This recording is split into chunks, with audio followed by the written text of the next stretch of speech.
and welcome back to the sim. In this one, we're picking up in the HJet where we left off on our way to Billy Bishop. Now, one of the beautiful things about this plane is while we're up at cruise, we're using that cruise control mode. Anyway, we're going to go ahead, jump in, and get started on the Bravo. So we're right where we left off, cruising along at 22,000 feet at 260 knots in cruise control. Now, let's go ahead and hop into SPAD.neXt and get the Bravo set up for use. So jumping over to SPAD.neXt, we are on 09/12/47. This is an alpha build. There are videos and directions and other stuff on how to get the alpha, but again, the general gist is under application settings, expert, you have to be on the alpha channel, restart SPAD.neXt, and then follow the instructions about going to the Discord. And that's going to tell you how you link it and get yourself activated for the alpha channel. Now, beta and release should be done in the next month or two of the 9.12 stream, but that's what it is. So there's the info. Other part that's important is under devices, and you'll notice with the Bravo we have this feature set to off. It's a little bit reversed in that we want to use the default or new SPAD custom UI. We don't want to use the customized or user configured one where it was the legacy button style. To be able to go over here and see the switches and the throttle control unit, you need that setting off. Where do I get this config?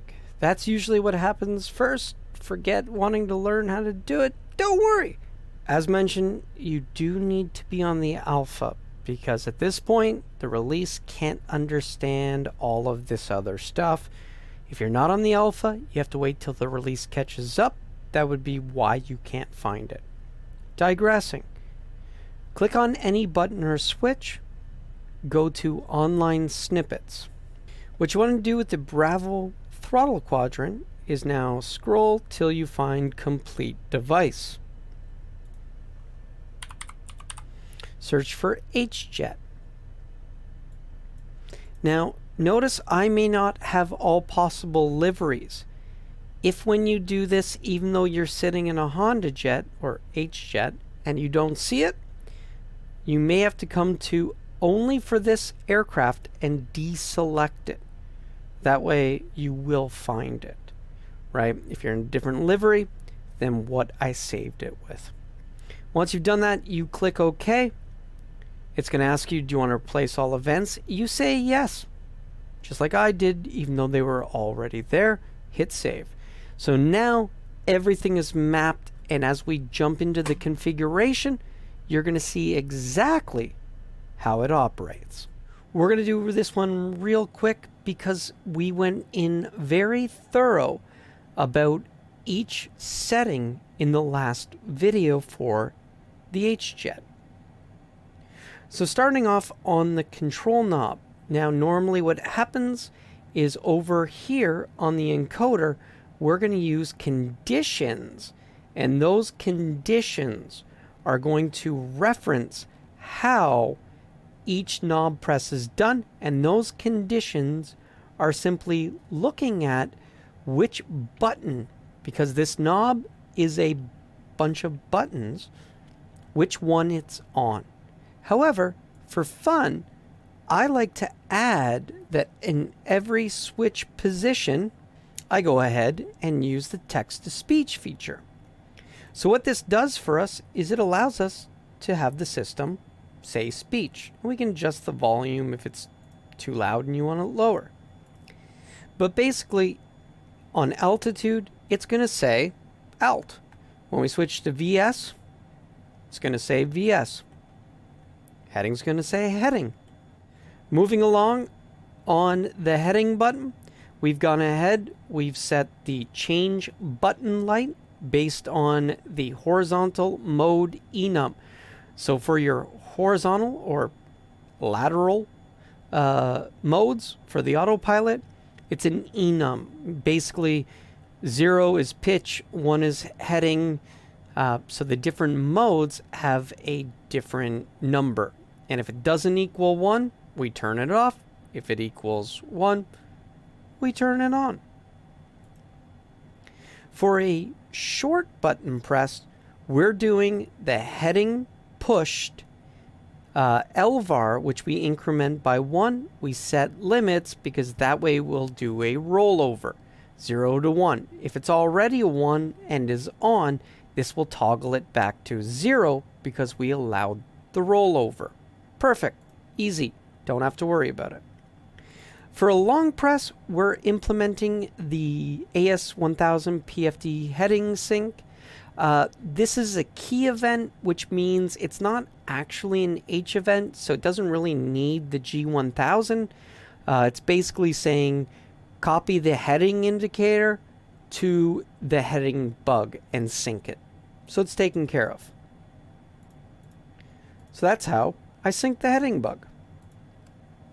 On the nav, we're checking the E mode or the horizontal enum for 2.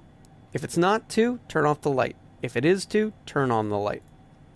And then what we've got is when the button is pushed, it's using the nav pushed LVAR in the same config. Approach mode. Horizontal enum equals to 3 or not equal to 3 will determine it going on and off.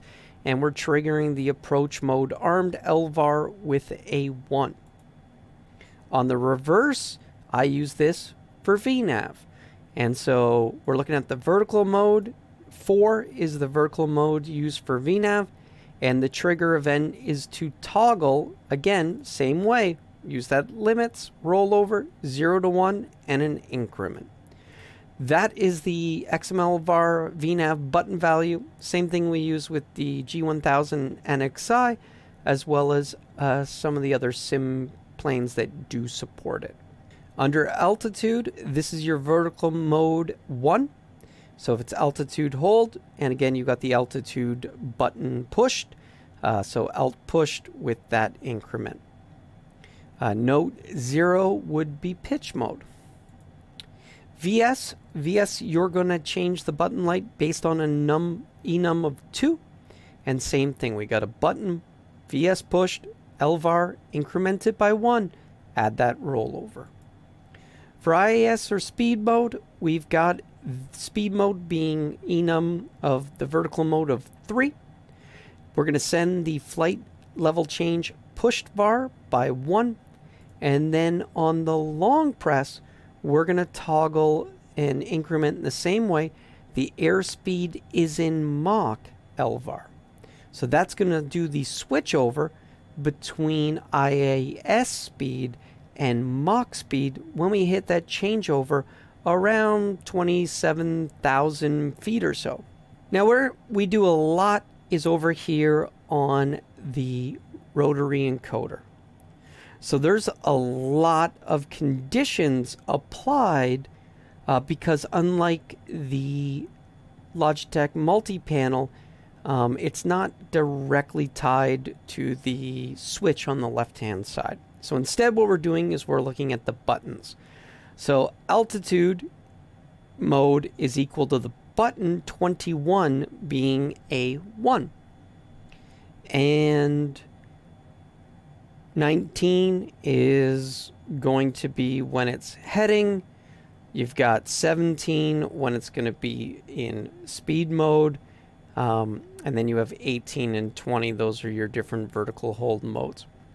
So what we're going to do here is we're going to cover at the top. Every time this is turned, no matter what, it's going to increment this variable we've got, which is Bravo acceleration. So what I've done here is I've added an acceleration event. So when I spin this knob, as long as after 100 milliseconds, it's going to go back to 0. But if you keep spinning it, it's going to keep setting it to 1 and keeping it as a 1. We're going to pause right there and jump back in because, as you can see, we are approaching our top of descent soon. So what we want to make sure that we do is we're going to go ahead and we're going to enable our VNAV. So our VNAV profile has us taking us all the way down. So what we can do, which is really cool, is we can go ahead and set our altitude pre-select. And you can see with that spin, we can jump down real fast. So for now, we're going to go ahead and put the pre-selector down to 2000. And we're going to go ahead and arm VNAV.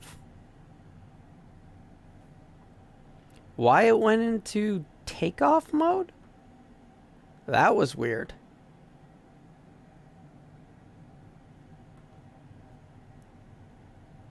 Okay, there we go.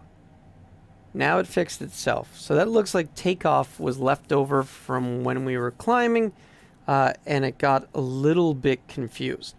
But as you can see, VNAV is now armed. So this is going to give us our acceleration. Now, for each of these other clockwise and counterclockwise turns, we've set up conditions. So on a clockwise turn, when the button 21 is enabled, so that means the selector is in alt, and the Bravo acceleration session is a 0, it's going to go ahead and it's going to increment the altitude variable by 100. And then it ends processing, meaning it won't go through and check any more in this giant list of events because it's verified what it's supposed to use for this click or change of value. Now you'll notice I used priority numbers. That was just so I could stack them in an order I wanted to see them. So you'll see here for priority 19, I put the clockwise and counterclockwise for when it's in altitude switch position and when the acceleration variable is a 0. Now for altitude position, but that acceleration variable is a 1, so we're spinning the knob fast, it's now going to increment by 1,000ths, thus getting us up to altitude pretty quick and not having to worry about it. So next up, other ones that we wanted using some acceleration is our heading knob as well. So with our heading knob, we're going to go ahead and same thing. We're going to check that it's button 19, which is the encoder or switch, rotary switch on the left-hand side, set to 19. That's the position for heading. And as long as the acceleration variable is a 0, we're only going to increment by 1. Same position for the switch, but with the acceleration variable as a 1, we're going to increment by 10s. So hopefully making that speed, or the speed of the heading bug spin at a much faster rate for us. Moving on to the next one, we've got our speed VAR. So when we set the selector on the left to 17, which is the speed all the way at the bottom, IAS, that's button 17. When that's a 1 and our acceleration variable is still 0, we're going to send the event for speed VAR decrease or increase on the clockwise turn. Now, the reason for using this instead of a data value is because the speed applies when both speed IAS mode is in effect or we're in mock mode. So that way we got both working with one event. So that's where it gets kind of neat because this kind of works just fine. So what we're doing here is when we do the acceleration VAR, we're actually sending 5 events. So it's going to blast 5 events into the sim, and those do seem to work so far and doesn't cause a problem. Now what we did to deal with VS was, even though it says VS, sometimes when you're in pitch mode, it's nice to be able to control the pitch. So what we've done here is we're checking that the button is set to 20, which is VS mode, but that the enum is 0 or pitch mode. So when it's pitch mode, we're going to send the MFD nose up event. This is a key event, so this will actually increase the reference, so your pitch reference. Now, the only reason why we have to use something different for vertical hold is because if we stay with this event, it's going to only increase by 10. So that becomes a little bit of a problem for us, and that's why I chose to do the vertical hold var. Then what we've got is on the last one, when we set the button to 18 or coarse, we're going to send the VOR1 OBI decrement or increment command. Now, we didn't bother at this time adding any acceleration. We could always add that in future if some want the same events with acceleration. When we move over to the Autopilot button, we're lighting it based on the standard Autopilot event. So if it's a 0, it's off. If it's a 1, it's on. Short press sends the AP master event. So that'll toggle the Autopilot on and off. If you hold it for a long press, you'll toggle the flight director. So I added it to this button. It just made sense. I can hold down the AP, turn on the flight director. It's not something that needs to be a quick press. I kind of turn it on at the beginning and maybe turn it off towards the end if I don't need it anymore. Over on our gear handle, we've got the standard events. Gear up is gear up, down is down. And then on the LEDs, we've got a range of events set up to turn it green, greater than 98, less than 2, turn it off. Between 2 and 98, set it to yellow. And then we've got a special one to blink red if the handle position and speed are exceeded. And we copied and pasted that to all the lights. Rocker switch 1 is our switch on off for the parking brakes, and because we have to send a toggle event, we do a condition to check it first. Next up, we start playing with the things that are on the throttle quadrant in the sim. So we've got our wing anti-ice knob. We can turn it on or to normal. So expecting all these switches to be in the normal position, which is down. Then we've got our engine anti-ice, left and right. So normally it's off or in the down position. If you switch it on, it will turn those two on. Tail de-ice, that is either in normal mode, which is off, or it's switched on to enable it, which is manually enabling it. Then we move over and we've got a switch to set our windshield heat to a 1 or a 0. Again, in the off position, that's normal. We've got it for our flow, and we've also got it for our bleed air. So those are all taken care of. Over on the flaps switch, since we have a axis for flaps, we're going to go ahead and put the yaw damper toggle on the top. So push it to the up position, it'll send the yaw damper. If you push down on it, this will enable our CSC mode, or that cruise control mode. Master warning is following the HJet master warning LVAR. Master caution is following the HJet master caution LVAR. Engine fire is looking at the sim and it'll flash if either engine 1 or engine 2 is on fire. If both engine 1 and engine 2 are not on fire, hence the AND, then the sim's going to turn it off. We don't have a vacuum system, so I haven't assigned anything to this LED. Feel free. Moving on to the oil pressure, we've set it up for the oil pressure values, and we've got ones that seem to work well. For the hydraulic pressure, we've got the HJet hydraulic pressure. We're using its LVAR. We found a nice range that seems to work for the on and off. For low fuel pressure, general fuel pressure, we've got those set up good. For the aux fuel, we've got our fuel pumps on and off. Those will toggle it. Structural anti-ice. So basically, if we start to build up ice on the surface of the plane, this is looking at that variable that tells you that the plane is building up. So if we get more than 15% of ice building up on the plane, we're going to turn that on to tell us we should probably check our anti-ice variables. Of course, because of the Honda Jet, this shouldn't be a problem. Turns that on for you. Parking brake, hey, parking brake equals 0 does not equal 0.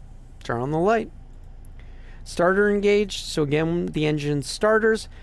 This is normal with the Honda Jet. You hit a start button, it still triggers this under the hood, so the light will come on, but of course, it's going to go off automatically because it does everything automatically. We set up the voltage for the battery when it is less than 24 to come on, greater than 24 or equal to. We don't want that coming on. For the APU, we actually switch this over to the external power. So since there's no APU unit, we're going to use this for a GPU. If we've got GPU power, turn that light on. If we don't, turn it off. And then finally for the door, we got our Honda Jet doors and cargo areas. If any of those are on, we'll check and light the LED. Moving on to the throttle quadrant, button 9. Button 9 is the reverser for the second axis, so we got nothing on that. 10 is the reverser for the third axis. Now, Honda Jet doesn't have reversers, so this is left over from how we do it in other aircraft. I left it there, but the reality is it won't do anything. Same thing with button 11. Those reversers are not going to work. Button 12. So that would be this axis reverser. Again, nothing. So none of these reversers will actually do anything because Honda Jet or HJet doesn't have those. For our trim wheel, we can control the trim using the trim position by a radian. So you can go ahead and adjust those if you don't like the speed at which it is moving. 24, that's the detent for what is the speed brake. And we have nothing there. 25 is the detent for the second axis. 26 is the detent for the third, or throttle 1. What we've done here is we can set up our position to move the LVAR for the throttle in and out of cutoff. What we're going to do is make sure the sim is on the ground to approve that. So if you came back to idle and accidentally jumped the gate, it's not going to shut your engines off in mid-air. On 27, we did the same thing, but for throttle right, or throttle number 2. On number 28, that's the next detent. We have nothing there. 29 is the toga switch on the first throttle, or axis, I should say, when it's like a GA throttle. 30 is the toga switch once we get to the third axis. So it's right here on the Boeings or on the GAs. So here what we're doing is we're incrementing the vertical and the horizontal toga by 1 with limits and rollover 0 to 1 so that it is truly a toggle. And again, there's 2 modes. It doesn't have a button pushed. It's got these 2 LVARs and we're able to just trigger them, and that seems to work just fine. 33 is another one of the buttons that's not present. 48 would be the 4th. And then what we've got is axis for speed brake. So for that, what we did was we actually set up scripts. So we did add event, and we chose a scripted event. And we said when the axis value is greater than 95, so it's a 0 to 100, we want to send these spoilers off. When we move it all the way down and it gets to the 5 or less than 5, it's going to deploy the spoilers and send the spoilers on event. And this is because in the HJet, the spoilers are a on-off. It's not actually an axis. For the throttles, real simple. No range definition needed. We just set it to do throttles 1 set LVAR. This is the Honda Jet or HJet LVAR for this. Once we set that, we just told it to use the axis value, because in the axis from cutoff all the way up, or idle all the way up, it's a 1-to-1 relationship.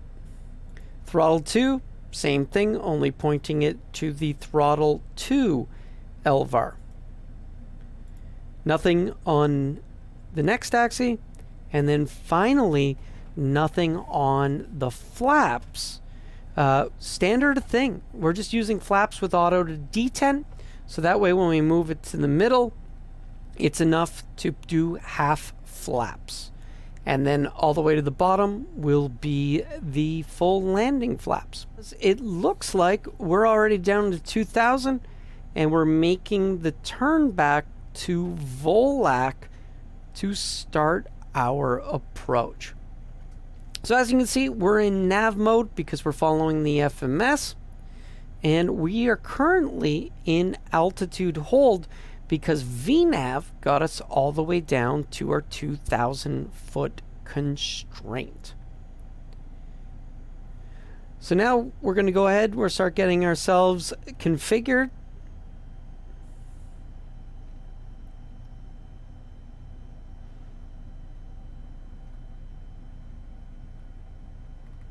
And we'll zoom in and we'll see that we're making that turn to VOLAC. Now that we're into the white arc, we're going to go ahead, bring ourselves to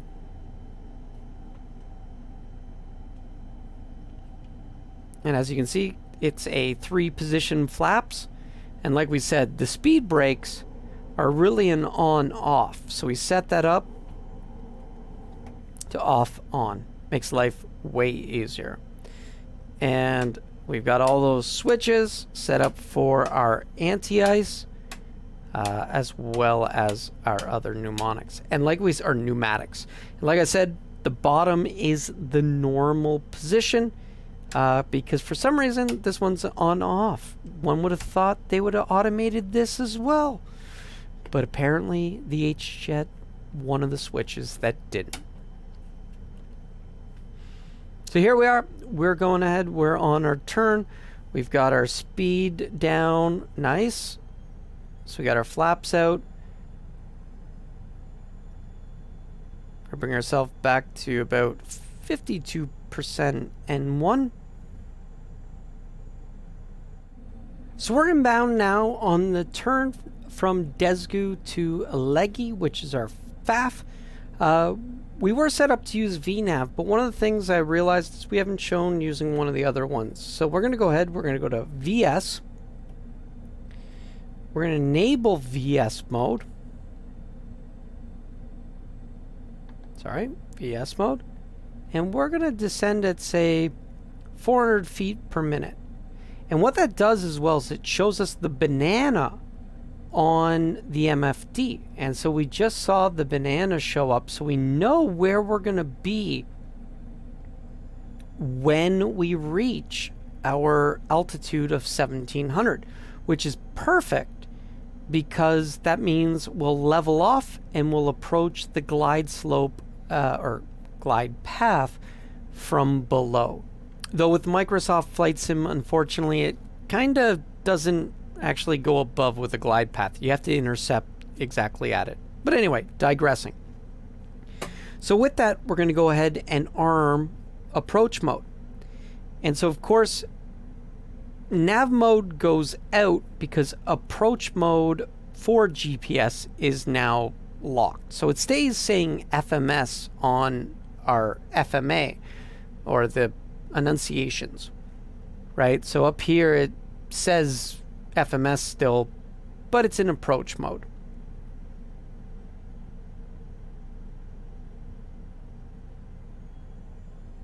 So now that we're good, we've also captured the glide path. So now we're in full approach mode.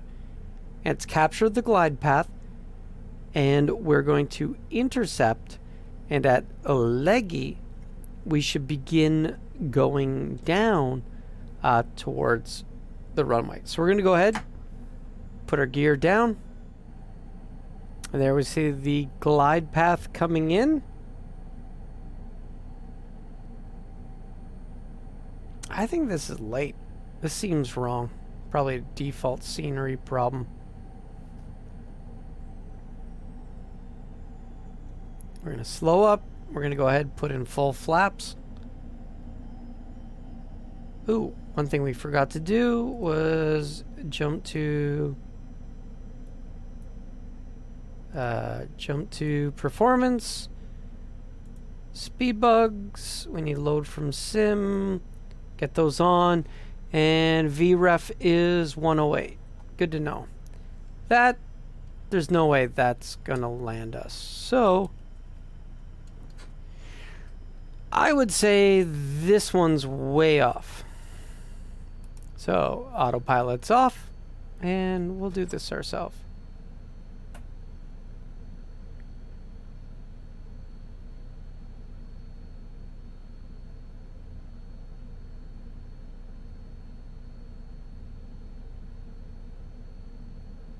Maybe I'm wrong. No, because that's VNAV. That's not glide path. That's okay. There's our 120. And we want to start slowing for VNAV. Or VREF, sorry.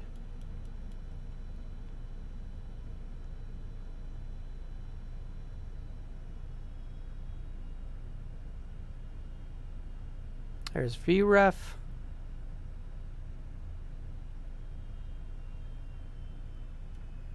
And there's a bit of float.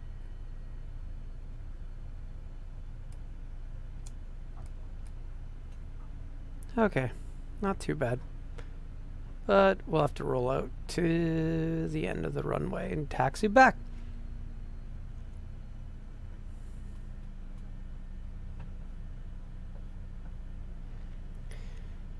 We did not throw the speed brakes. We could have done that on landing, but we were okay. So we're going to go ahead and get off the runway. Flaps are going up. I don't have to change lights. This is crazy.